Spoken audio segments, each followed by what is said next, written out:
Hello guys. So in my last video I told you to just go through with these different prominent leaders, as somehow these prominent leaders were the member of our constituent assembly. Clear? So guys, this is your homework that you have to go through with these prominent leaders, because in exams you will have the short questions or MCQs 1 mark question from all these leaders, like given in your book now. So this is your work, that you have to read about all these prominent leaders by yourself. Today's topic which we are going to cover in this video is guiding values of our Indian constitution. If we just want to understand these guiding values of our Indian constitution, so it can be easily understood if we start understanding the views of different, or you can say that the major leaders who participated in the formation of, in the drafting of our constitution, of our preamble. Let us have a look on the different prominent leaders over here. So here we are. The first is our Mahatma Gandhi. Mahatma Gandhi visions regarding the constitution is mentioned in our Young India book, in the India magazine, which he published in 1931. In his magazine, he just basically uh, raised the two different things over here. That means all communities shall live in the perfect harmony. That means all the people which are living in the country, in our country India, so there must be perfect unity over there. It should not be like no higher class, no upper class, sorry, no higher, no lower class. All the classes should be equal in front of the law, as well as in among the people there should be no any kind of disparities over there. Clear? And the second thing which he raised in his magazine is abolition of untouchability. I think you guys remember that to remove the system of untouchability, Mahatma Gandhi by itself cleaned the toilet to show that it is not a work of a particular single caste, it is our work. Clear? And they just consider the untouchable people as the Harijan. Clear? So in this way, he was in the favor to remove the untouchability, because he is considered as, if we remove the untouchability from our country, then only we can able to bring the proper harmony in our country by itself. Clear? The next leader which we are having is B.R. Ambedkar. B.R. Ambedkar was the chairman of drafting committee.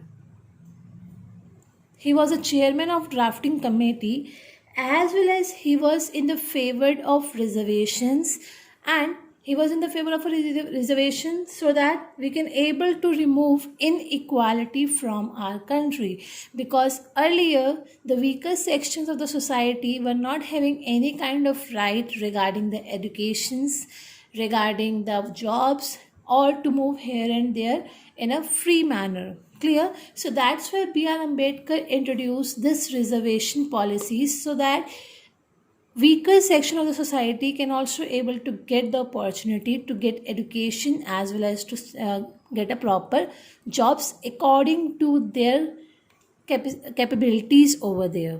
Clear? The next leader which we are having is Jawaharlal Nehru. Jawaharlal Nehru, you know very well, that was the first prime minister of India, as well as his dream regarding the country is democratic and sovereign republic. Democratic and sovereign republic means no external force should allow to take a decision regarding our country. Like अगर India का कोई decision लेना है, so Indians, only the Indian representatives, Indian rulers can able to take a decision. No external force, no person from USA, no person from England, Europe, no one should allow or give preference to take any decision for our country. Clear? So this is all about the dreams and the promises which plays an important role to bring the guide, to just guide the values of our Indian constitution. In your book, on different pages, some things regarding the, these are the lines given by Mahatma Gandhi, some lines are given by Jawaharlal Nehru. Just have a look on this, that's it. Nothing more than that, not that much important, but just have a look from all these things. Clear? Now next topic which we are having is philosophy of the constitution. If we talk about the philosophies of a constitution, so you know very well that all the philosophy or everything regarding the constitution in a brief is given in the preamble of our country. Clear? So the preamble of a country, if we just want to know about the philosophies of the constitution, so we must know about these different terms of the constitution, of the preamble, like we the people of India having solemnly resolved to constitute. So this is the preamble of a country, and you know very well that what do you mean by preamble? Preamble is basically an introductory statement or introductory thing regarding the constitution. अब हम पूरा का पूरा constitution तो नहीं पढ़ सकते. Clear? So that's why this preamble is given, in which a brief idea regarding the constitution is given over here. In your book at the side, the different terms explanation is also here, like secular, socialist, sovereign, democratic, fraternity. So all these terms are mentioned over here. I'm not going to explain the preamble in this video.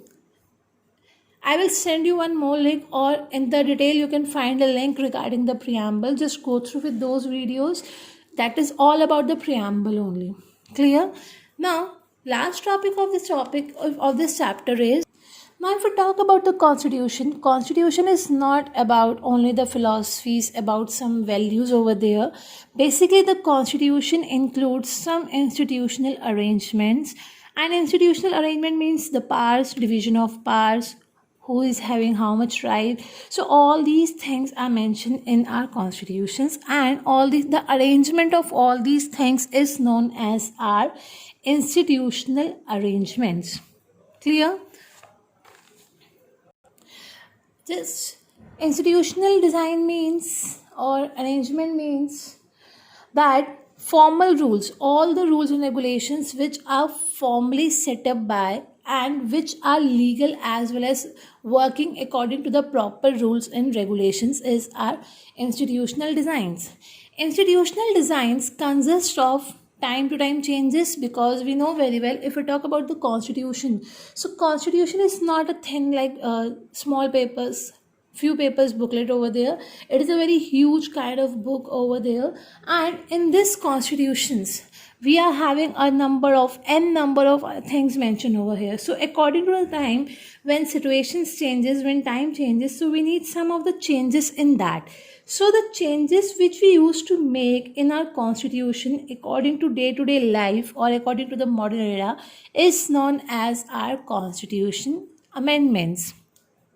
Apart from the constitutional amendments, institutional designs also focus to limit the powers of the government, so that the powers which is going to be distributed among the different representatives at the different levels, so it should be according to the level of a person, and it should be the liabilities, that person liable for how much things over there. Clear?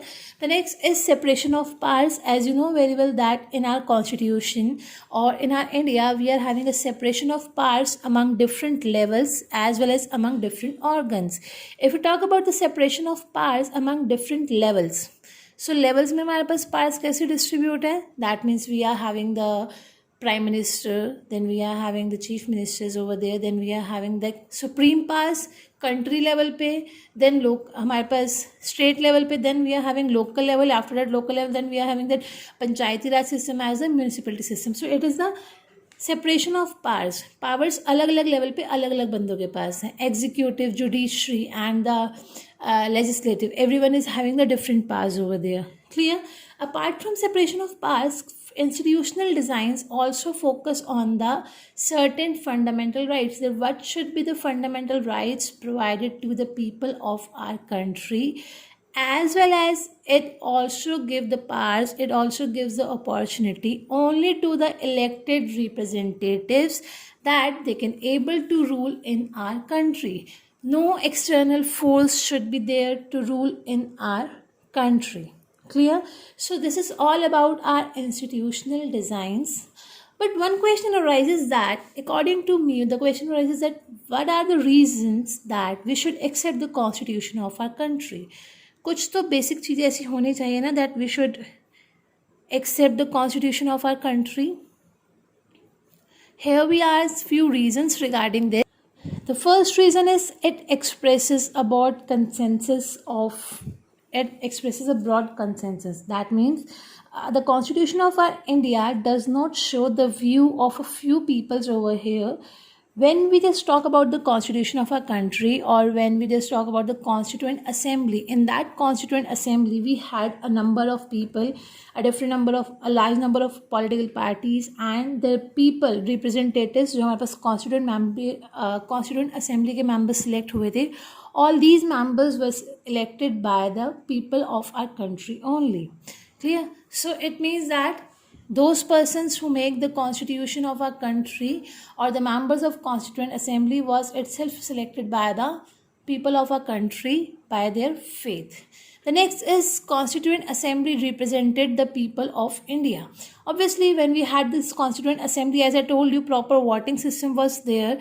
Different members from political parties came in front to be the participants of the constituent assembly. So they just took an active participation, and they were just representing the whole country, the people from different castes, the people from different culture. Each were the member of the constituent assembly. The next is working of constituent assembly. If we talk about the working of constituent assembly, so it simply said that they just work in a systematic manner. They describe each and everything.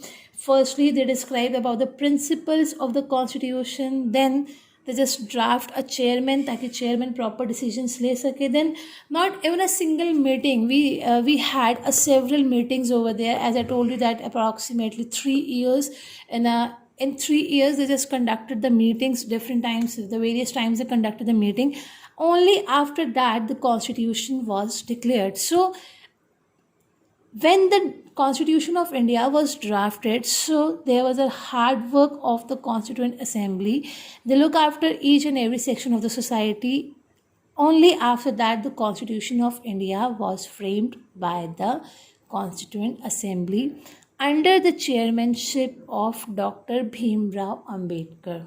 Clear? So that's all your chapter about the constitutional design. Hope the chapter is clear to you and you guys are not having any kind of doubt in this. Clear? So take care and don't forget to read the chapter from a book.